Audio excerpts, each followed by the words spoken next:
I'm here to talk to you about fasting, and this is something I have been fiddling around with, let's say, reading everything I could get my hands on back in the 70s, and practicing pretty consistently in the 80s and 90s. I'd like to share that information with you. I want to share with my experiences, and I'd also like to share with you the research that I've come across since then, because back in the 70s and 80s, there was very, very little. You know, the internet wasn't really common until about 85.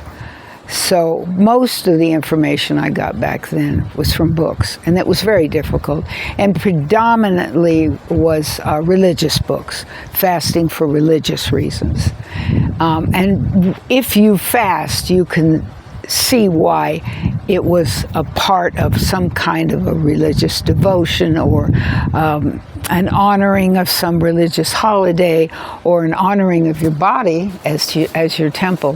Whatever it was often a case of having something to do with your church, your religion, your spirituality, your culture, something like that.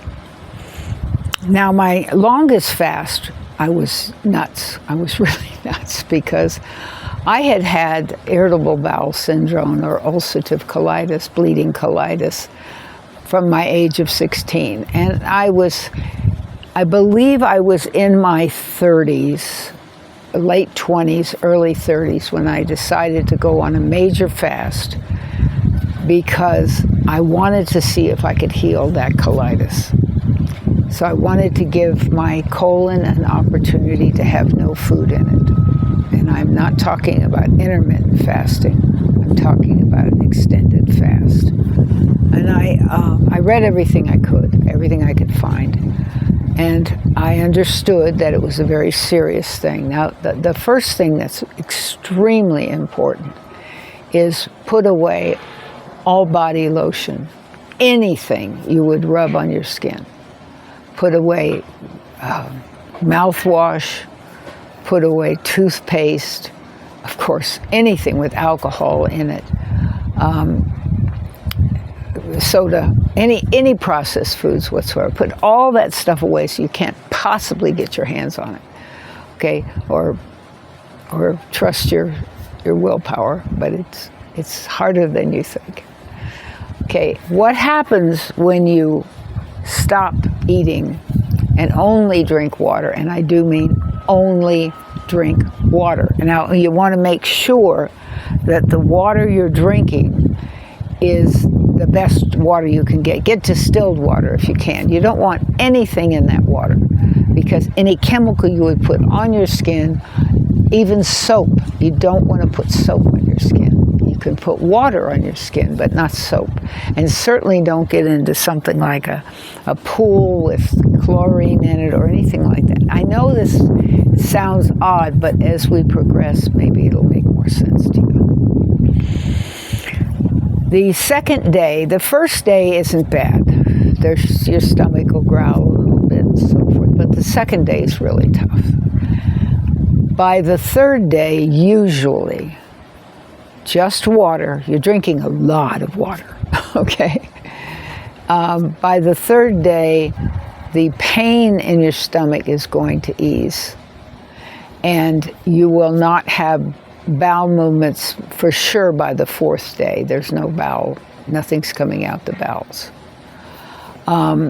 Your urine may be very, very white if you've had a good diet, and it could be very, very dark yellow if you've been on a bad diet, a processed food diet. But the hunger really goes away. It honestly, it just goes away.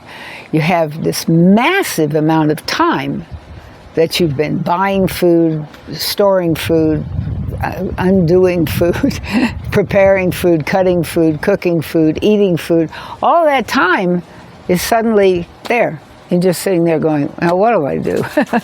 Because you're not used to having this incredible amount of free time that normally is tied up either in the process of growing food or buying food or putting food away in the refrigerator, the freezer, the cupboards, whatever you do, and it's gone. It's just gone. So, and you're not eating food or cooking it, so all of a sudden there's this incredible range of time that you don't have any responsibilities.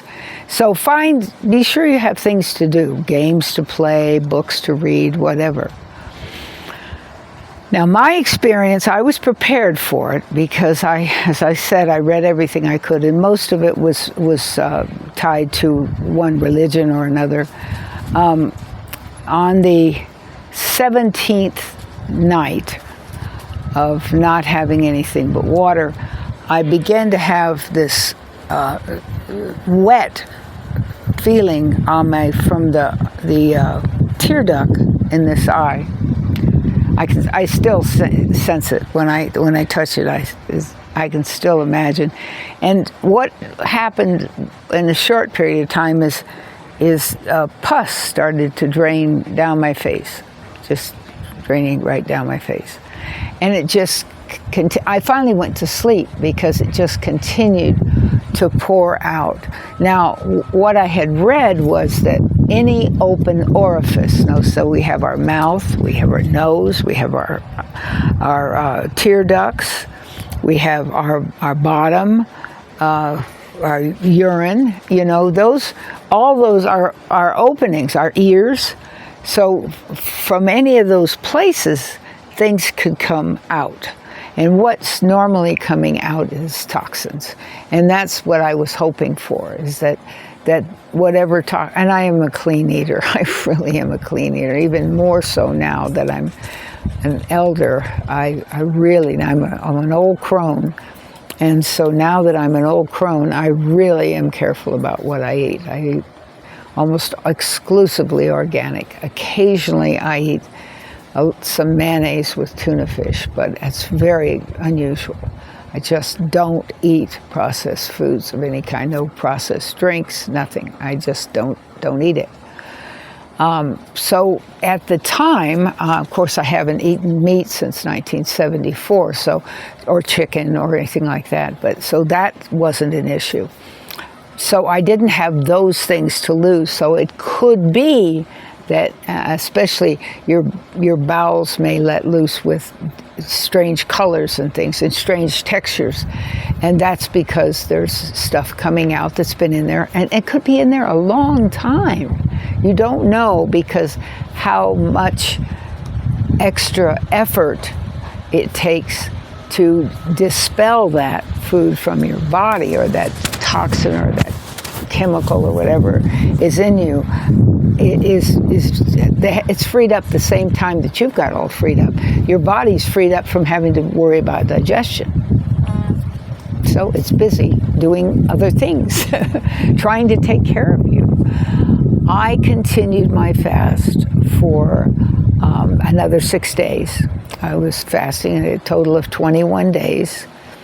I lost 21 pounds. And my colon has always been better. Now it's even more better. More better. It's even, that's poor English, please. It's much better. It's much better. It's much healed. I'm in a beautiful, you can see my beautiful church back there, but you can see the mountains over there. And you can see the mountains over here. And so what I've got is what I consider paradise. Everybody has their own idea of paradise, but for me, it's a lot of land around me. Mountains, I love mountains. I just love mountains. Lots and lots of flowers. And this is paradise for me. So my whole system is happier. And as many, many, many experts will tell you, that when your emotions are in check, the rest of you is going to be happier and healthier. And that's part of what goes on. If you can rest a lot. A lot. Now, you may find, and a lot of young people do, I did, you may find an incredible burst of energy if you do go outside, go hiking. Not by yourself necessarily because of the issue of getting harmed and no one else with you. But go hiking outside, or go sit outside, or go be a part of the out of doors, or do something light outside that doesn't take a lot of energy. You can hike very, very slowly, and that's really important because outside with the fresh air going through you is just a magnificent thing to be doing when you're fasting. But don't put yourself in the position of being alone, because if something were to happen, if your body were all of a sudden to give out, or if you were all of a sudden to get tired, or if you were all of a sudden to have pus leaking down your face, it might freak you out.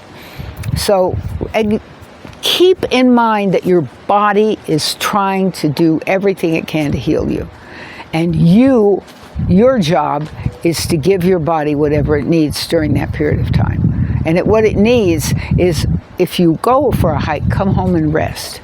If you go for a hike, be sure you take a lot of water with you. If you go for a hike, have your mind in the right place, where you're anxious to breathe in the air and see the animals. And maybe you'll be as lucky as I was the other day when a ladybug landed on my hand when I was recording. Oh, I was just thrilled. I was absolutely thrilled. So take in nature, because nature heals. Nature is non-judgmental. So whatever you're doing, nature is with you. So try that. And remember, the closing of a fast is a teaspoon or a tablespoon of freshly squeezed orange juice once every 15 minutes for the first hour. Do not ever load yourself with food. You could be very, very, very sick. Your body has to ease its way back into eating. Clear soup, just clear juices. Fruit, just like you were a baby. Some bananas. Babies like bananas. The body likes bananas. But just a little bit. Read about it. Read up, see if there's any new language about an extended water fast. Because you can get very sick if you don't take care of yourself, if you don't ease your body back into eating. But if you do this, what you will find is that your body is going to feel different, and you're going to feel different about yourself. You're going to get hungry now. I mean, really hungry. And everything's going to smell good, but take it easy. Take it really easy. And I hope that you have very, very good luck with it. I certainly have. I've also done many, many, many 3-day fasts. The problem with a 3-day fast is by the time you get to the end of the third day, you're not hungry. And then you've got to break your fast. And that's a tough thing, but it's good for you. I really like to fast for 3 days every 3 months. And many of the people who talk about fasting don't advise it as much in an older person. We're more susceptible. Our immune systems are less strong. The same way with children. They always say that whenever there's something coming around that makes people sick, watch out for kids and elders. Well, that's the way it is. So be very careful. Be very careful. Don't hesitate. And if you want to ask me, there's answer down below, or you can wait till the end of this video and see my SKOOL. It's an online school on trauma caregivers. It's about the things that have bothered you in life and been hard for you in life and how to heal them. And it's free. You just need to register. And then you can come to meetings. Sometimes one person shows up, sometimes more. And it's free, so there's no problem there. Don't hesitate to reach out to me. if you want to, or there's all kinds of information out there.